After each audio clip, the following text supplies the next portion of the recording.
একটা নতুন ফ্ল্যাট, নতুন বারান্দা, নতুন স্বপ্ন, আর সেই স্বপ্নের সঙ্গে জড়িয়ে থাকা 1 বছরের অসংখ্য ছোট ছোট অনুভূতি। আজ ঠিক 1 বছর হয়ে গেল এই ফ্ল্যাটে থাকতে থাকতে। ভাবলাম এই 1 বছরে কি পেলাম, কি শিখলাম, আর কোন জিনিসগুলো সত্যি আমার মন ছুঁয়ে গেছে সেইগুলো আপনাদের সঙ্গে শেয়ার করি। কারণ একটা বাড়ি শুধু ইট সিমেন্টে তৈরি হয় না, ধীরে ধীরে স্মৃতি, অভ্যেস আর ভালোবাসা দিয়ে ঘর হয়ে ওঠে। নমস্কার সবাইকে, আমি মহুয়া। আবারও একটা নতুন ভিডিওতে আপনাদের সকলকে স্বাগত। জানেন তো, প্রথম দিনটা আজও খুব মনে আছে। চারিদিকে শুধু কার্টুন, অগোছালো জিনিসপত্র, কিন্তু তার মধ্যেও একটা অদ্ভুত শান্তি ছিল। নিজের মতো করে একটা নতুন জায়গা সাজানোর আনন্দটাই আলাদা। কোথায় কোন পর্দা লাগবে, কোন কোনায় গাছ রাখবো, রান্নাঘরটা কিভাবে সাজাবো, এসব ছোট ছোট ব্যাপারেও কত এক্সাইটমেন্ট ছিল। আর সবচেয়ে সুন্দর ছিল সকালে ব্যালকনিতে দাঁড়িয়ে প্রথম চা খাবার ফিলিংসটা। মনে হচ্ছিল হ্যাঁ, এটাই এখন আমার নতুন ঠিকানা। আর সেখানে দেখতে দেখতে 1 বছর কাটিয়ে ফেললাম। মনেই হয় না, জানেন, মনে হয় এই তো সেই দিন এলাম। আর আজ দেখতে দেখতে সেখানে 1 বছরও হয়ে গেল। আর 1 বছর হলো আপনাদের সঙ্গে আমার ভালোবাসার সম্পর্কের। এই ভিডিও থ্রুতেও 1 বছর আপনাদের সঙ্গে আমার এত সুন্দর পরিচয়। কিছু কিছু মানুষ এসেছে, ভালোবাসা দিয়েছে, আবার চলে গেছে। কিন্তু কিছু কিছু মানুষ প্রথম থেকে এই 1 বছরে আমার সঙ্গে ঠিক একইভাবে রয়ে গেছে। তাদেরকেও মন থেকে অনেক অনেক ভালোবাসা জানাই, যারা এইভাবে প্রথম থেকে এখনও অবধি আমার পাশে রয়েছেন। আপনাদের এত সুন্দর সুন্দর কমেন্টগুলো যখন পড়ি, তখন নিজেকে ভীষণ ব্লেসড মনে হয়। আপনারা এইভাবে আমার পাশে থাকবেন, যাতে আমি আগামী দিনে আপনাদের সঙ্গে এইভাবে ভালোবাসার সম্পর্কটা বজায় রাখতে পারি। এই 1 বছরে একটা জিনিস খুব ভালোভাবে বুঝেছি। ফ্ল্যাটে থাকার অনেক সুবিধা আছে, সব কিছু অনেক অর্গানাইজ থাকে, সিকিউরিটি নিয়ে একটা নিশ্চিন্ত ভাব থাকে। হঠাৎ কোনো সমস্যা হলে পাশের ফ্ল্যাটের মানুষজন সাহায্য করে দেয়। তবে যদি সাহায্যর কথা বলি, আমার ফ্ল্যাটে এখনও সেরকম কোনো লোক আসেনি। সবাই ফ্ল্যাট কিনে যে যার নিজের বাড়িতে থাকে। তাই আমাদের সেরকম কোনো সুবিধা অসুবিধা আমরা আমাদের ফ্যামিলিটাকেই পাশে পাই। আমি, আমার দেওর, ভাসুর, আমার শ্বশুর শাশুড়ি। আর আমার উপরে মানে 3rd ফ্লোরে একজন থাকে, তার সঙ্গেও বেশ ভালো সম্পর্ক। সত্যি কথা যদি বলি, তাহলে আমি ফ্ল্যাটে থাকলেও আমার ভেতরে কখনো সেই ফ্ল্যাটে থাকার ফিলিংসটা খুব একটা আসেনি। কারণ এখানে আমরা সম্পূর্ণ নিজেদের বাড়ির মতন আগে যেইভাবে থাকতাম সেইভাবেই থাকি। হ্যাঁ, তখন সবাই একসাথে থাকতাম, একসাথে খাওয়া দাওয়া করতাম।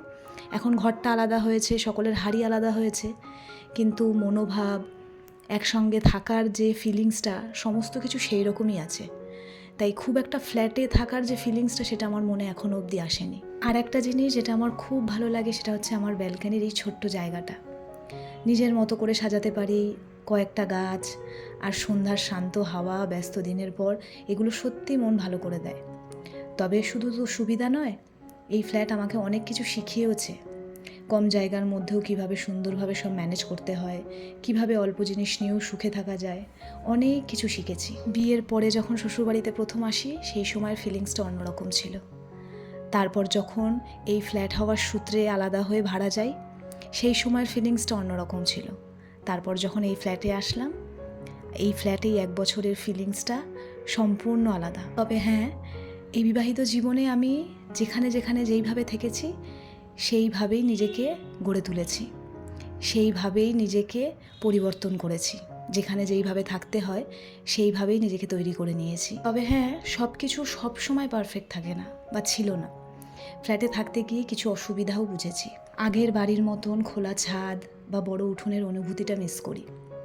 এই ফ্ল্যাটেও বড় ছাদ আছে, তবে নিজের বাড়ির ছাদ আর ফ্ল্যাটের ছাদের মধ্যে বিস্তর পার্থক্য থাকে। আমার বিয়ের পরে শ্বশুরবাড়ির যে ছাদটা ছিল, সেটা অজয় মনের মতন করে একটা বাগান তৈরি করেছিল।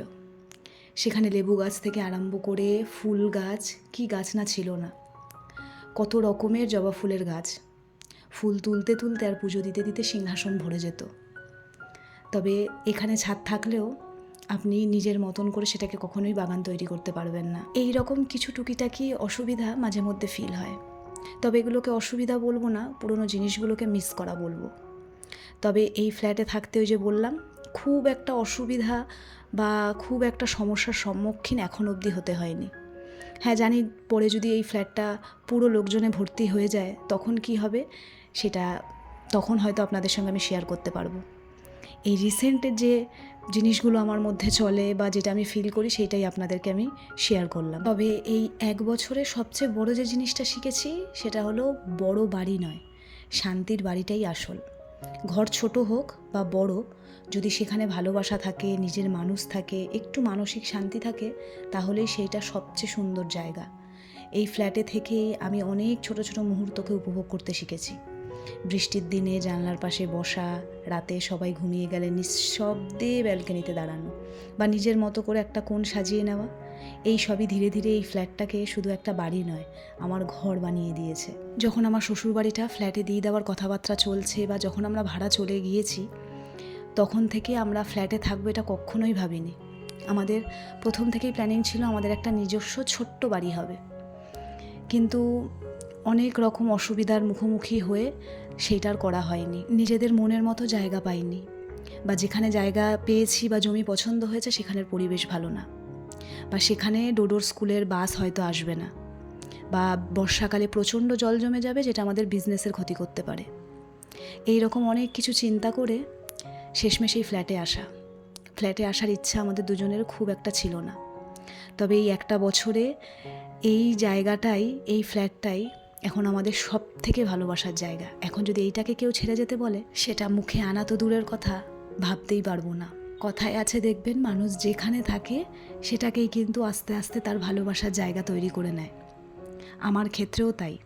প্রথমে ভেবেছিলাম ফ্ল্যাটে থাকবো না, কিভাবে সমস্ত কিছু হবে, এতদিন তো বাড়িতে থেকে অভ্যেস। কিন্তু দেখুন, এই একটা বছরে এত সুন্দরভাবে নিজেকে মানিয়ে গুছিয়ে নিয়েছি এখন, যেন এটাই আমার সব কিছু।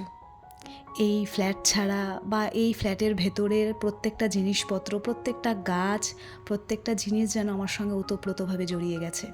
1 বছর আগেও যেই ফ্ল্যাটটা ছিল একদম নতুন, আর আজ এখানে আমার অনেক স্মৃতি জড়িয়ে গেছে।